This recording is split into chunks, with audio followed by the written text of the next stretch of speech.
Bismillahirrahmanirrahim. Assalamualaikum. Hai gang, pada video kali ni Bro Fatih nak sembang berkaitan tentang Ultraman Deka episod yang ke-15. Tetapi sebelum tu, kepada sesiapa yang baru sampai, jangan lupa subscribe, like, komen dan share supaya channel ini boleh berkembang di masa akan datang, insya-Allah.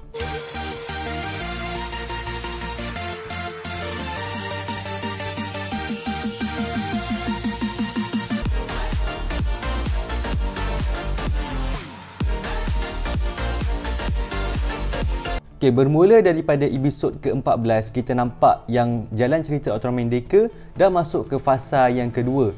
Kira macam fasa yang kedua ni dia punya cerita lebih menarik dan juga banyak misteri yang terungkai. Serta kalau macam kita tengok plot dia daripada awal sampailah sekarang semakin baik ataupun semakin bagus. Kita antara highlight ni juga kita nampak perkembangan karakter Kanata ni daripada orang yang memang dah bersemangat daripada awal menjadi lebih baik dia punya watak.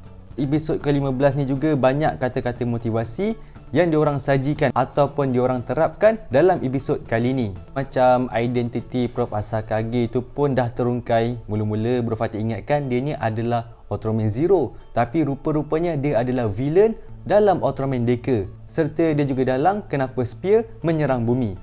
Dia punya nama sebenar bukan Asakage tapi Agam yang berasal daripada planet Bazdo yang ingin membalas dendam terhadap bumi. Dan dalam tu juga kita dah diceritakan siapa orang yang menjadi Deka selain Kanata, yang mana dia adalah Deka Asumi, keturunan Kanata daripada masa depan. Kira macam dalam cerita ni dia ada main konsep time travel, yang mana Deka Asumi adalah cicit kepada Kanata. Kira macam Kanata ni adalah moyang dia.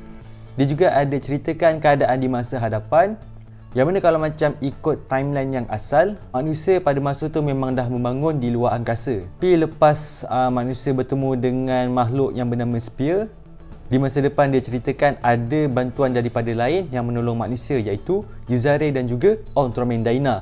Kira macam ini adalah hint mungkin Dyna akan buat kemunculan dalam siri Deka. Serta Deka Asumi juga di masa depan dia akan mendapat Ultra D-Flash dan juga Ultra Dimension Card untuk menjadi Ultraman Deka di masa hadapan. Serta pada masa tu ada satu planet yang bernama Bazdo.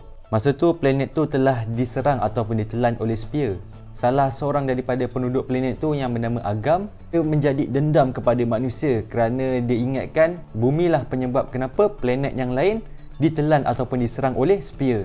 Kemudian Agam kembali ke masa lalu, iaitu timeline Kanata, untuk menghancurkan bumi dengan membawa spear-spear tersebut. Tapi macam mana sekalipun, kita nampak di episod awal ada kemunculan Ultraman Deka yang membantu Kanata.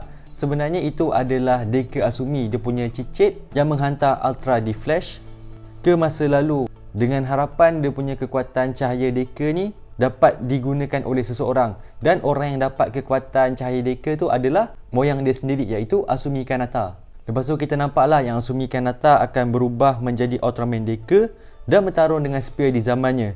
Secara tak langsung, timeline yang asal tu telah berubah kepada timeline yang baru.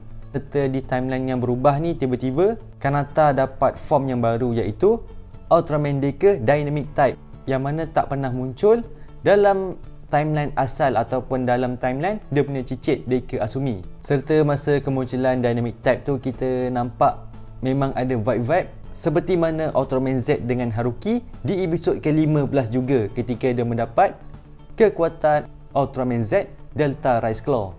Dan watak Kanata ni lah yang tak putus asa dan semangat dan sebagainya, yang memberikan dia kekuatan yang baru, iaitu Dynamic Type. Ataupun ramailah orang panggil, boleh dikatakan Ultraman Deka Agito Type, sebab dia punya reka bentuk ada iras-iras macam Kamen Rider Agito. So far bagi Bro Fatih, episod kali ni boleh dikatakan antara episod yang menarik dan syok untuk kita layan.